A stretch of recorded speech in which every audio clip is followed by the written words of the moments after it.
नमस्ते नमस्ते।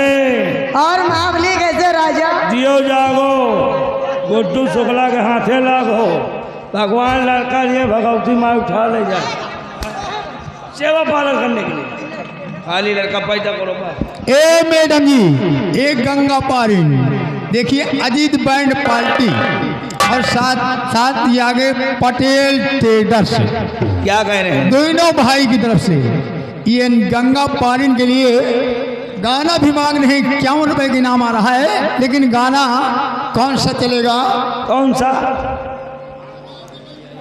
ए मैडम बहन के भौजी आई है, नया गाना कौन सा बता रहे हैं? भौजी आई है। हाँ, तो 10 रुपया में कहा गाना सुने यार। कहाँ बोली? यार 10 कहाँ है? देखिए हमारे माननीय प्रधान जी बगल में बैठे हैं अच्छा, और प्रधान जी के मेन आदमी यही बैठे हैं।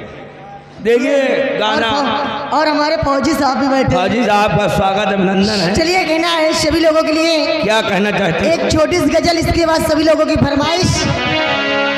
छोटी सी गजल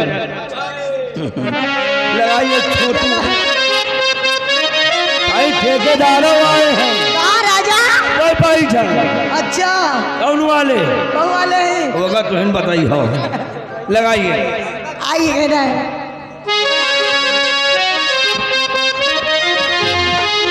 हम मोहब्बत पे किसकी भरोसा करें, हम मोहब्बत पे किसकी भरोसा करें, आजकल इसका दर्द वफा लोग हैं, हम मोहब्बत पे किसकी भरोसा करें, आजकल इसका दर्द वफा। हेलो देखिए आ गया आदित्य मोबाइल साहब, सूची चौराहा, बघौला रोड। क्या कहना राजा?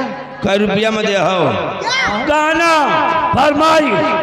ए मैडम जी, ले देखिए बोले राजा। 51 रुपया का इनाम है। 51 रुपया का इनाम है। कहना बाबू। दूर से बात करो, यहाँ मुंह खराब हो जाए। एहे देखिए गाना जो चल रहा है, हाँ। गाना पूरा होना चाहिए। ओम ये पटवा आदित्य शर्मा, जिनकी तरफ से 10 रुपया इनाम आ रहा है। क्या कहना है? लगाओ गाना यार गंगा पारिन। हम मोहब्बत